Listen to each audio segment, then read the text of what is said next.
Hello friends, welcome in my channel SPT999. Myself Vikas Singh, and in this lecture we are going to discuss about box model in CSS. This is practical lecture 5 for CSS 3. So let's start with the introduction of box model. तो आइए सीधे चलते हैं practical में और वहीं पे मैं आपको बॉक्स मॉडल के बारे में समझाता हूँ। ये हमारा एक छोटा सा प्रोग्राम है। फ्रेंड्स, मैंने अभी VS कोड का कोई लेक्चर बनाया नहीं है और डायरेक्टली मैं VS कोड पे आज से कोडिंग करने वाला हूँ इस लेक्चर से। बहुत सारे लोगों की डिमांड थी कि मैं VS कोड में कोडिंग करूं, तो इसलिए मैं VS कोड स्टार्ट कर रहा हूं। बट जो लोग अभी भी नोटपैड पे कर रहे हैं प्रैक्टिस, तो वो नोटपैड पे ही करते रहें, बेटर है। जैसे ही CSS कंप्लीट होगा, जावास्क्रिप्ट स्टार्ट करने से पहले मैं VS कोड पे एक प्रॉपर लेक्चर बनाऊंगा जिसमें इसका इंस्टॉलेशन और इसके यूज़ और लाइव सर्वर वगैरह काफ़ी चीज़ें हैं इसके बारे में डिस्कस करने के लिए, वो सब कुछ समझाऊंगा। तो आप नोटपैड पे कर रहे हैं तो नोटपैड पे करते रहिए, कोई प्रॉब्लम नहीं है। और जो लोग VS कोड पे कर रहे हैं, VS कोड की रिक्वायरमेंट थी जिनकी, तो वो VS कोड पे कर सकते हैं डायरेक्टली। तो यहाँ पे मैं एक छोटा सा एलिमेंट ले लेता हूँ H1 और उस पर मैं कुछ टाइप कर लेता हूँ, जैसे कि मैंने यहाँ पे टाइप किया हेलो इंडिया, और आउटपुट पे चलते हैं। अब अगर आप इस पर राइट क्लिक करें और इंस्पेक्ट करें, यहाँ पे नीचे देखेंगे इंस्पेक्ट में, तो यहाँ आपको एक मॉडल दिखाई देगा, बॉक्स दिखाई देंगे कई सारे। इसी को एक्चुअल में बॉक्स मॉडल कहते हैं। ये आपके इसमें HTML जो डॉक्यूमेंट होता है, वेब पेज होता है, इसके हर एक एलिमेंट के लिए अलग बॉक्स बनता है, यानी अलग बॉक्स होता है हर एक एलिमेंट का। और इस एलिमेंट में कुछ 4 चीज़ें हैं जो इम्पॉर्टेंट हैं, जो इस पूरे एलिमेंट को कंप्लीट करती हैं, जिसमें सबसे इनर साइड में कंटेंट होता है। तो कंटेंट की अपनी हाइट विड्थ है जो हमने सेट करके रखी होगी। यहाँ पे देख पा रहे होगा आप, ये ब्लू कलर का जो दिख रहा है, ये एक्चुअल में कंटेंट की हाइट विड्थ है। हर एक कंटेंट के चारों तरफ उसका एक एरिया होता है जिसे पैडिंग एरिया कहते हैं। तो स्टार्टिंग में तो हमने कुछ सेट नहीं किया है पैडिंग, इसलिए नहीं है, इसलिए यहाँ पे भी कुछ भी नहीं है। बट आप देख सकते हैं दूसरा जो पैडिंग एरिया है, उसके बाद कंटेंट के चारों तरफ एक बॉर्डर एरिया होता है और उसके बाद मार्जिन एरिया होता है। तो अभी तो हमने बॉर्डर, पैडिंग, मार्जिन कुछ भी सेट नहीं करके रखा है। तो बाय डिफ़ॉल्ट कुछ इसकी सेटिंग होगी, वो यहाँ पे सेट है। जैसे अगर मैं इस पर क्लिक कर दूँ, ये वाला जो पॉइंट है, और इसके बाद एलिमेंट को सेलेक्ट करूँ, तो यहाँ पे दिखाई देगा कि मार्जिन जो है वो टॉप में इतना सेट है और बॉटम में इतना सेट है। तो अगर मैं यहाँ पे सेलेक्ट कर रहा हूँ तो देखिए एलिमेंट में भी दिखाई दे रहा है वो कलर, यहाँ पे देखिएगा, ये देखिए टॉप बॉटम में मार्जिन दिखा रहा है, बॉर्डर में कुछ भी नहीं आया और पैडिंग में भी कुछ भी नहीं है, लेकिन कंटेंट में देखो कंटेंट हाईलाइट हो गया। तो ये दिखा रहा है कि कंटेंट की हाइट विड्थ क्या है, कहाँ तक है, पैडिंग में कुछ नहीं है, बॉर्डर में कुछ नहीं है और मार्जिन में कुछ नहीं है। तो ये 4 चीज़ें मिलाकर के एलिमेंट का एक बॉक्स मॉडल बनाती हैं। जैसे जैसे हम सेट करते जाएंगे एलिमेंट में, ये सारी चीज़ें सेट होती जाएंगी और यहाँ पे दिखाता भी जाएगा। तो एक्चुअल में आपके पूरे जो डॉक्यूमेंट का लेआउट है वो इसी बॉक्स मॉडल के अकॉर्डिंग ही डिसाइड होता है कि कौन सा एलिमेंट कितना एरिया कवर करेगा और इसके बाद दूसरा एलिमेंट कितनी दूरी पर आएगा। तो अब जैसे हम चाहें तो यहीं पे सेट कर सकते हैं, या फिर हम चलते हैं अपने प्रोग्राम में और वहाँ पे कुछ एक सेट करके देखते हैं। इस पर स्टाइल लगा देते हैं, इनलाइन स्टाइल ही लगा देते हैं, स्टाइल। तो अभी हमने जैसे पैडिंग लिख करके इस पर दे दिया 40 पिक्सल, तो ये चारों तरफ पैडिंग सेट कर देगा। आप देख सकते हैं, यहाँ पे आइएगा, ये देखिए पैडिंग में 40 पिक्सल दिखाई दे रहा है और ये भी जो है यहाँ पे कलर दिखाई देगा आपको। इससे पता चलेगा इस एलिमेंट के चारों तरफ एक एरिया है जो पैडिंग एरिया है। तो अगला जो एलिमेंट होगा वो इस एरिया के बाद ही आएगा, ठीक है। अगर आपने राइट साइड में या लेफ्ट साइड में कहीं भी सेट किया है तो एक पैडिंग एरिया कवर करता है हर एक एलिमेंट, उसके बाद ही दूसरा एलिमेंट आता है। अभी इसमें कोई बॉर्डर नहीं है, इसलिए बॉर्डर की कोई हाइट विड्थ नहीं सेट है। मार्जिन है वो भी टॉप बॉटम का। तो ये हमें समझना होता है, पैडिंग, बॉर्डर और मार्जिन ये चारों तरफ के लिए होते हैं। तो चारों तरफ में कहाँ सेट करना है और कितना सेट करना है, यही एक्चुअल में हम आज यहाँ पढ़ने वाले हैं। तो देखिए हम यहाँ पे क्या कर रहे हैं, एक डिव ले लेते हैं, डिव में एक स्टाइल लगा देते हैं, बैकग्राउंड कलर। चलो सेव करते हैं इसको। यहाँ पे आप देखो हेलो इंडिया लिखा हुआ है, इसकी कोई हाइट नहीं है, हाइट ले लेते हैं। तो हाइट विथ सेट करने के लिए बैकग्राउंड के लिए बैकग्राउंड कलर है, हम पढ़ चुके हैं। ये हमारे पास एक क्या कह सकते हैं आप, डिव आ गया है, बॉक्स आ गया है, इसके कॉर्नर से कंटेंट आ रहा है। अभी हम क्या करने वाले हैं, हाइट भी थोड़ी सी कम कर लें, इसमें हम एक्चुअल में पैडिंग सेट करने वाले हैं। तो देखो ये है हमारे पास डिव। अब हम यहाँ पे आएंगे, अगर आपको पैडिंग लेफ्ट साइड में सेट करनी है तो आप पैडिंग लेफ्ट ले लीजिए, टॉप में करना है तो टॉप, बॉटम, राइट, चारों तरफ पैडिंग सेट करने के लिए अलग अलग यहाँ पे प्रॉपर्टी है, बस आपको लिखना है और पिक्सल में आपको दे देना है कि कितनी पैडिंग सेट करनी है। देखो लेफ्ट साइड से पैडिंग सेट हो गई है, तो अब आपका ये जो div एलिमेंट है ये एक्चुअल में इतना पैडिंग एरिया है, इतना एरिया उसने छोड़ दिया हुआ है। तो ऐसा नहीं है कि हेलो इंडिया शिफ्ट होकर के आया होगा, हेलो इंडिया अपनी जगह पे है, ये बॉर्डर जो है लेफ्ट साइड की वो ज़्यादा शिफ्ट होकर के चली गई है लेफ्ट में। ये एक्चुअल में पॉइंट आप समझिएगा। जैसे कि पैडिंग आप बढ़ाते हो, मान लो आप पैडिंग, आपने टॉप की पैडिंग बढ़ा दी यहाँ पे और आपने लिखा 40 पिक्सल। तो जब आप 40 पिक्सल लिखते हो तो एक्चुअल में कंटेंट अपनी जगह पर होता है, जो इसका साइड का बॉर्डर है, साइड का जो डिस्टेंस है वो बढ़ जाती है ना, क्योंकि बॉक्स का साइज बढ़ाता है जब पैडिंग हम बढ़ाते हैं तो बॉक्सेस का जो बॉर्डर है वो दूर जाती है। ऐसे ही अगर हम राइट का सेट करना चाहते हैं, बॉटम का सेट करना चाहते हैं तो हम सेट कर सकते हैं, या फिर इसका एक शॉर्टकट भी है। आप सिर्फ पैडिंग लिखो यहाँ पे और पैडिंग लिख के कॉलन लगाइएगा और एक डिस्टेंस दे दीजिएगा, जैसे कि 30 पिक्सल हमने दे दिया, तो ये चारों तरफ सेट कर देगा। 30 पिक्सल चारों तरफ सेट करेगा अगर आपने एक ही दिया है तो यहाँ पे। और अगर आप स्पेस दे के दो दे देते हैं, जैसे हमने 40 पिक्सल भी एक दे दिया, तो अब क्या होगा, जो पहला वाला है वो टॉप और बॉटम में सेट करेगा और जो दूसरा वाला है वो लेफ्ट और राइट में सेट कर देगा। तो ये याद रखिएगा शॉर्टकट। एक अगर आप साइज देते हो तो चारों तरफ जाएगा, दो देते हो तो पहला वाला टॉप बॉटम में जाएगा, दूसरा वाला लेफ्ट राइट में जाएगा। अब यहाँ पे देखिए, पहला वाला टॉप और बॉटम के लिए है और दूसरा वाला लेफ्ट और राइट के लिए है। तो ये चीज़ चेक करने के लिए हम यहाँ पे इंस्पेक्ट भी कर सकते हैं, यहाँ पे भी ये दिखा देगा। यहाँ पे आ गए हैं हम और अभी हम इस पर क्लिक कर लेते हैं और बॉक्स को सेलेक्ट करते हैं अपने। तो ये देखो यहाँ पे दिखा रहा है पैडिंग 30 पिक्सल टॉप और बॉटम की और लेफ्ट राइट की 40 pixel, no margin no padding, ऐसे करके यहाँ पे दिखा रहा है। और इसके अलावा अगर हमने यहाँ पे तीन चीज़ें दे दी हैं, मान लो स्पेस दे के हमने एक और दे दिया 60 पिक्सल दे दिया, तो अब देखिए तीन हो गए हैं। तो क्या करेगा ये, पहला वाला टॉप में जाएगा, दूसरा वाला लेफ्ट और राइट में जाएगा और तीसरा वाला बॉटम में चला जाएगा। ये याद रखिएगा। हमने यहाँ पे देखा, चेक किया, देखो पहला वाला टॉप में गया, दूसरा वाला लेफ्ट और राइट में, ये क्लॉकवाइज चलता है तो टॉप से स्टार्ट करेगा, फिर लेफ्ट और राइट ले लिया उसने दूसरे वाले को, तीसरा वाला बॉटम में चला गया।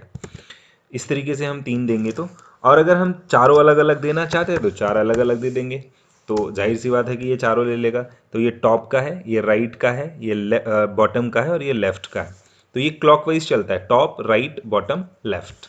अब इसमें जैसे हम मार्जिन सेट करना चाहें तो देखिएगा, हमने यहाँ पे मार्जिन लिखा, सेम चीज़ इसमें भी है, margin top left bottom right चारों तरफ से एलिमेंट का स्पेस है।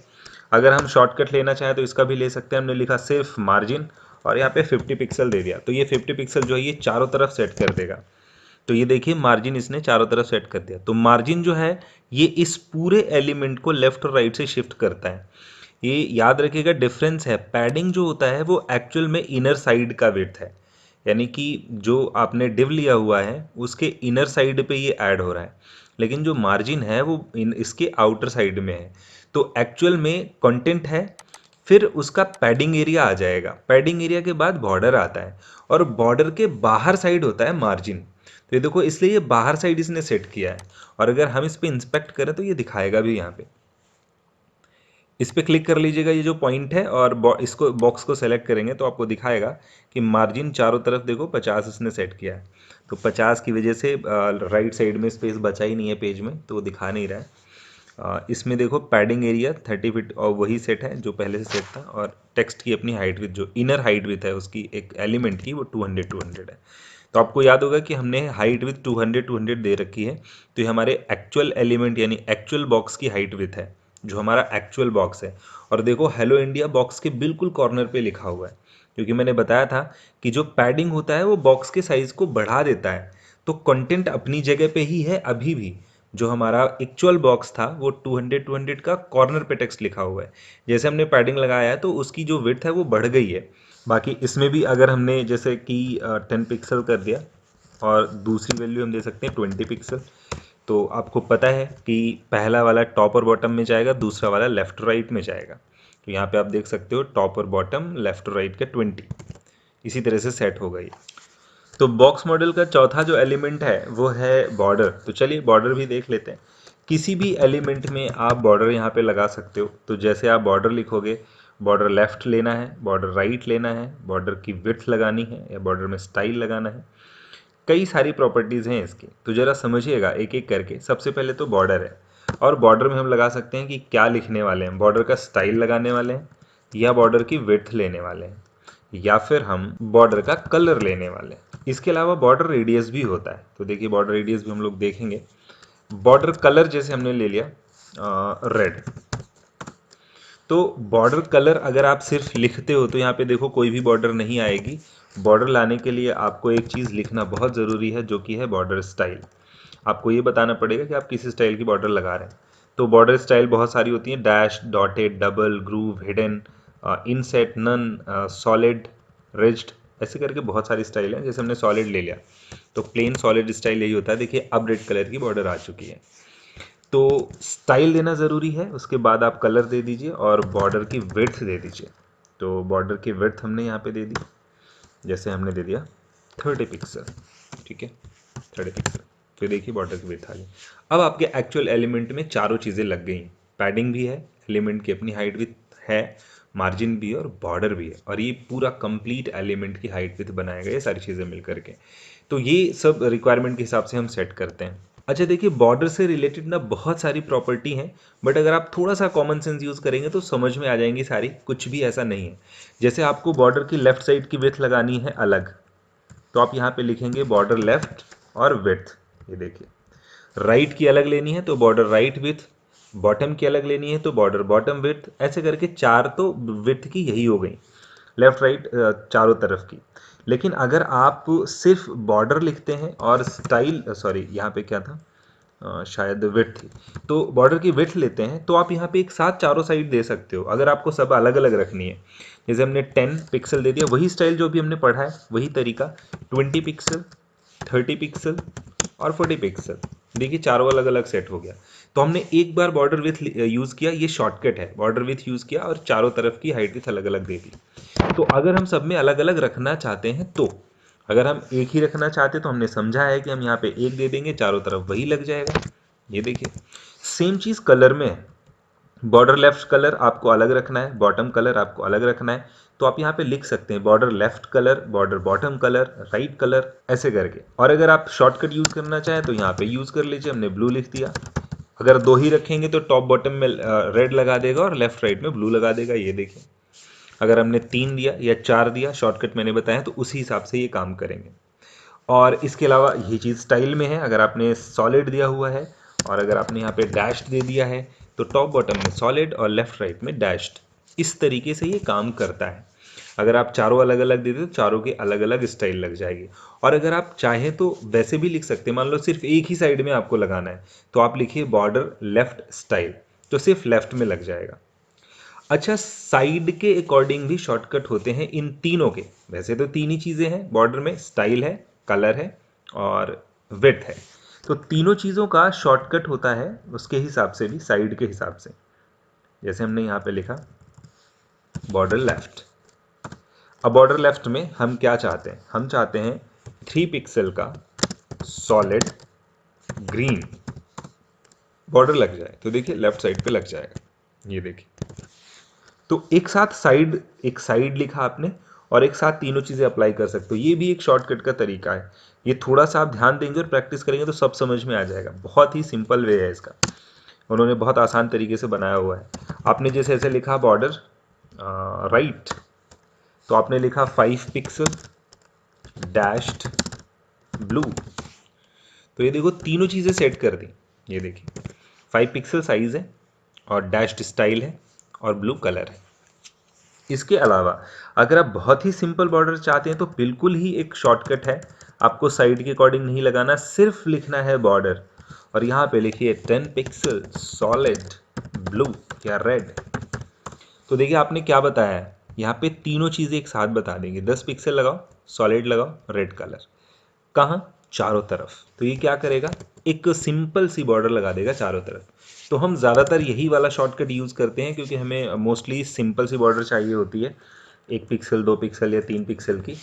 तो हम इस तरीके से शॉर्टकट यूज़ कर सकते हैं। तो इस तरीके से आप शॉर्टकट यूज़ करके बॉर्डर लगा सकते हैं। एंड गाइज, बताना मेरा काम है, ट्रस्ट मी, जब तक आप खुद से इन सब चीज़ों की प्रैक्टिस नहीं करेंगे तो ये हमेशा आपकी कमजोरी बनी रहेंगी। अगर टॉपिक्स में आपको कमांड चाहिए, स्ट्रॉन्ग बनाना है डिज़ाइनिंग, कोई भी टॉपिक होता है तो उसको प्रैक्टिस की नीड होती है। आप प्रैक्टिस करिए इनकी अगेन एंड अगेन, अलग अलग तरह की बॉर्डर लगाइए, लेफ्ट राइट टॉप बॉटम, और जो भी प्रॉपर्टीज पढ़ रहे हैं उनकी प्रैक्टिस करिए again and again. And you all know very well that practice makes a man perfect. इसके अलावा जैसे कि बॉर्डर रेडियस हमने देखा, तो बॉर्डर रेडियस भी बहुत बढ़िया प्रॉपर्टी है, आप इसको लगा के देखिएगा। इस पर आप परसेंटेज, सेंटीमीटर और इस तरीके की यूनिट में भी दे सकते हैं, जैसे कि हमने 50% कर दिया इसको। ये क्या करता है, कॉर्नर्स को ना राउंड कर देता है। तो देखिए 50% करने पे ये सर्किल ही बना देगा, पूरा इसने 50% राउंड कर दिया हुआ है। और अगर आप इसको थोड़ा सा कम करें, जैसे कि हमने 10 पिक्सल कर दिया, 10% सॉरी 10% कर दिया यहाँ पे, तो आप देखिए कॉर्नर्स को इसने 10% राउंड किया, तो इसको बोलते हैं border radius. So guys, we have completed box model. Do your proper practice. In next lecture, we will discuss some important properties of CSS. बहुत सारी छोटी छोटी और important properties होती हैं that will be discussed on next lecture. So be with us, like, share and subscribe the channel, and you can contact or comment directly for any doubt or question. That's all for this lecture. Thanks for watching.